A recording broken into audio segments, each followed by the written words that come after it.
আজকের গল্প মিঠু রায় চক্রবর্তীর লেখা এক সুতোর বাঁধন।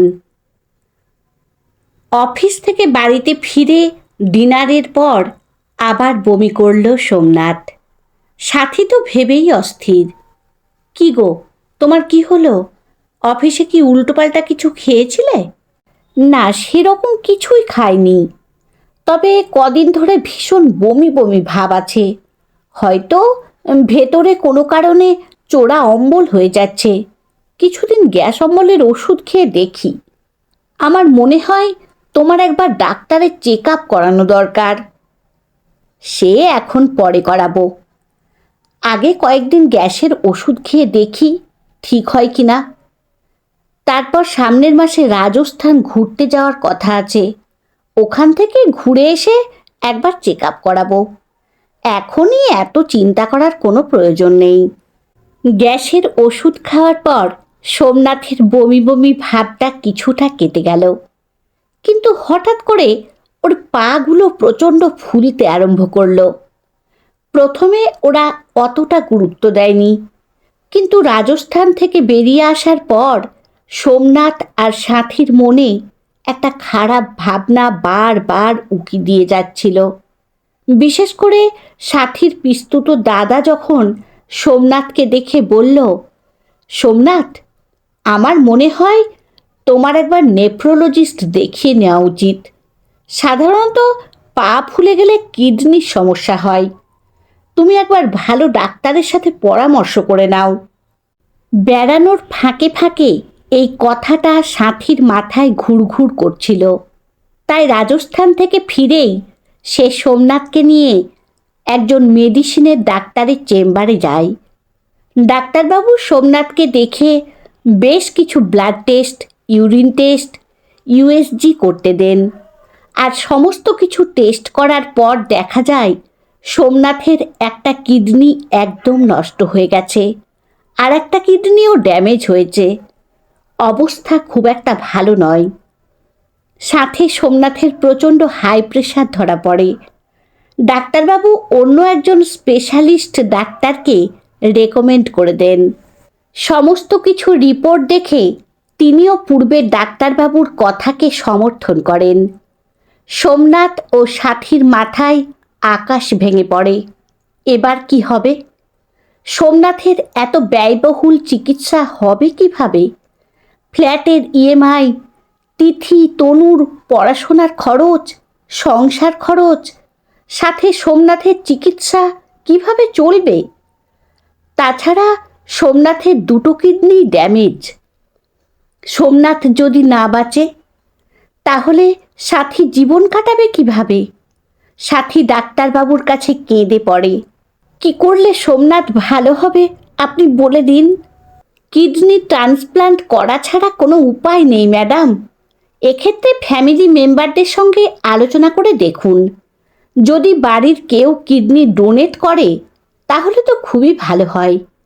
অন্তত 20 লাখের মধ্যে ট্রান্সপ্লান্ট হয়ে যাবে।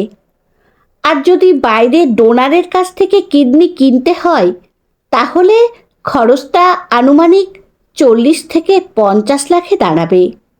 ডাক্তারবাবু, ওর অফিস থেকে একটা হেলথ ইন্স্যুরেন্স করা আছে। সেখান থেকে আমরা চিকিৎসার খরচ বাবদ অনেকটাই টাকা পাবো। কিন্তু কিডনি ডোনার পাবো কোথায়? সোমনাথবাবুর ফ্যামিলি মেম্বারদের বলুন। উনার মা, বাবা, ভাই, বোন, দাদা, দিদি, এমনকি চাইলে আপনিও সোমনাথবাবুকে একটা কিডনি ডোনেট করতে পারেন। তবে তার আগে আমাদের কিছু শারীরিক পরীক্ষা নিরীক্ষার মাধ্যমে যেতে হবে। সব ক্রাইটেরিয়া মিলে গেলে আপনারাই সোমনাথবাবুকে একটা কিডনি ডোনেট করতে পারেন। ডাক্তারবাবুর কথা শুনে সোমনাথের মাথাটা নিচু হয়ে যায়। বিধবা মা আর দিদির কথা মনে পড়ে। মা আর দিদি দুজন গ্রামের বাড়িতে থাকে। বড় দিদিটার বিয়ে হয়নি, মাকে আগলে আছে। কিন্তু তাদের সঙ্গে বর্তমানে সোমনাথের কোনো সম্পর্ক নেই। আসলে সোমনাথ আর সাথী ওদের সাথে সম্পর্ক রাখেনি। চরম ঝগড়া করে মা আর দিদি সংসার ত্যাগ করে বর্ধমান শহরে ফ্ল্যাট নিয়ে আছে। আসলে ফ্ল্যাট কেনার সময় সোমনাথ ওর পৈতৃক সম্পত্তি বিক্রি করে দিতে চেয়েছিল। তাতে অবশ্য আপত্তি করেননি বর্ণালী দেবী, কিন্তু তিনি নিজে গ্রামের বাড়িটা অবিবাহিত মেয়ে মালিনীর নামে করে দিয়েছিলেন। তার যুক্তি ছিল, শেষ বয়সে মালিনীকে কে দেখবে, অন্তত তার মাথার নিচে নিরাপদ আশ্রয়টা থাক। কিন্তু মায়ের এই সিদ্ধান্ত মেনে নিতে পারেনি সোমনাথ। সে বড় দিদি আর মায়ের সঙ্গে ঝগড়া গণ্ডগোল করে সব কিছুর চুলচেরা ভাগ নিয়েছিল, বাড়ির ভাগও নিয়েছিল। তারপর সেই ভাগের ঘরগুলো চাবি দিয়ে আসে। বর্ণালী দেবী আর মালিনী তাদের ভাগের একটা ঘরে একসঙ্গে থাকে। তার লাগোয়া একটা ছোট রান্নাঘর আর বাথরুম আছে। আর এই সম্পত্তি ভাগাভাগি করতে গিয়ে সম্পর্কও ভাগাভাগি হয়ে যায়। বর্তমানে বড় দিদি আর মায়ের সঙ্গে সামান্যতম ফোনের সম্পর্কও নেই সোমনাথের। কিন্তু রোগ বড় বালাই, মৃত্যুর ভয় বড় ভয়। তাই সোমনাথকে মানিয়ে সাথী একদিন ফোন করে তার বড় ননদ মালিনীকে। সোমনাথের শারীরিক অসুস্থতার কথা বলে। একমাত্র ভাইয়ের এত বড় শরীর খারাপ শুনেই স্থির থাকতে পারে না মালিনী। ভাই আর ভাইয়ের বউয়ের সমস্ত দুর্ব্যবহার ভুলে তারা পরদিন মা মেয়ে ছুটে আসে সোমনাথের কাছে। বর্ণালী দেবী কাঁদতে কাঁদতে ছেলেকে জড়িয়ে ধরেন। সাথী কিডনি ট্রান্সপ্লান্টের সমস্ত ঘটনা তাদের বলে। সব শুনে কোনো কিছু না ভেবেই বর্ণালী দেবী বলেন, আমি আমার ছেলেকে কিডনি দেব, আমাকে ডাক্তারের কাছে নিয়ে চলো। কিন্তু ডাক্তারবাবুর কাছে এই প্রস্তাব রাখতেই তিনি বর্ণালী দেবীর শারীরিক অবস্থা দেখে এই প্রস্তাব সরাসরি নাকচ করে দেন। আপনার ৭৫ বছর বয়স মাসিমা, এই মুহূর্তে আপনার শরীর অপারেশনের ধকল নিতে পারবে না। আপনার পক্ষে সোমনাথবাবুকে কিডনি ডোনেট করা সম্ভব নয়। আমি সোমনাথের বড় দিদি মালিনী। আপনি আমার শারীরিক অবস্থা পরীক্ষা করে দেখুন ডাক্তারবাবু, আমি আমার ভাইকে একটা কিডনি দান করতে চাই। বড় দিদির কথা শুনেই চমকে ওঠে সোমনাথ। দিদি তাকে কিডনি ডোনেট করবে? অথচ একদিন এই দিদিকে সে কত অপমান করেছে। বুড়ো হলে দিদিকে দেখাশোনা করবে না বলেও শাসিয়েছে, কত গালিগালাজ করেছে। অথচ দিদি সেসব কিছু মনে রাখেনি, সে ভাইকে কিডনি দান করতে চায়। কিন্তু সাথী একবারও নিজের থেকে এই প্রস্তাবটা তাকে দেয়নি। না চাইতেও তুলনাটা মনে চলে আসে সোমনাথের।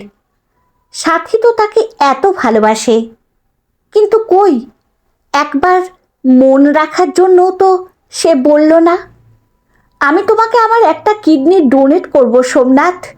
সাথীর বাবা মা সব সময় তার খোঁজ খবর রাখছেন, কিন্তু তারাও তো কখনো এগিয়ে এসে বলেননি, আমরা আমাদের জামাইকে কিডনি ডোনেট করতে চাই।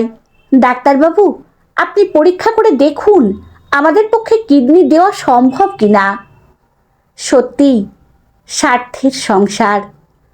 এতদিন যাদের আপন বলে মনে হয়েছে, ফ্ল্যাটের গৃহপ্রবেশে, উৎসব অনুষ্ঠানে সাথীর ভাই বোন দিদি জামাইবাবু বাবা মা সবাই এসে মোচ্ছপ করে গেছে।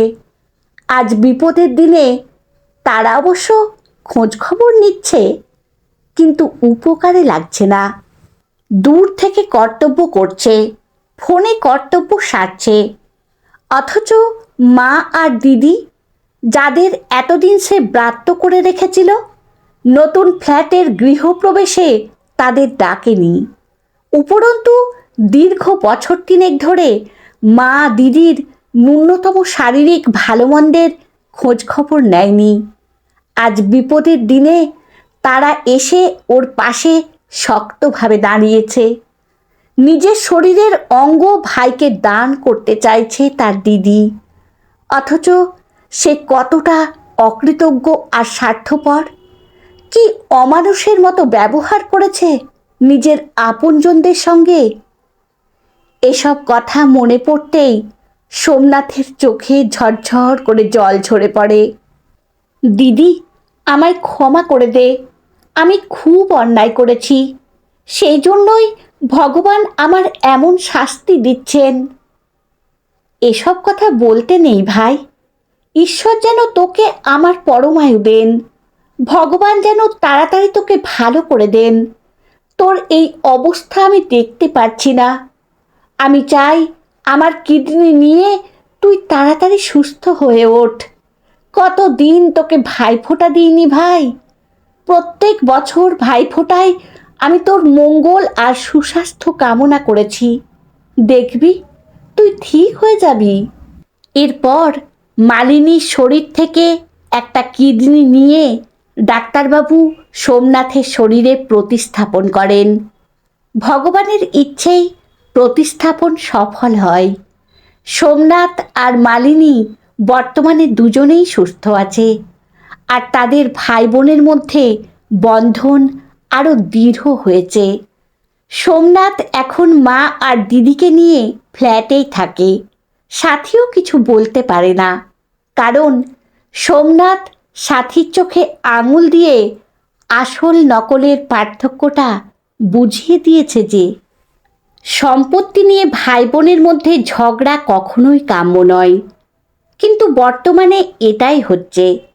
ভাই বোনের মতো আন্তরিক আর পবিত্র সম্পর্কও এখন ক্ষুদ্র স্বার্থপরতায় ভেঙে পড়েছে। সংসারে সংসারে শুধু ভাঙনেরই প্রতিচ্ছবি। কিন্তু বিপদে আপদে আমাদের পাশে যদি ভাই বোন শক্ত খুঁটির মতো দাঁড়ায়, তাহলে আমরা মানসিক শান্তি আর দৃঢ়তা পাই। ছোট গল্পটি একটি সত্য ঘটনা অবলম্বনে লেখা।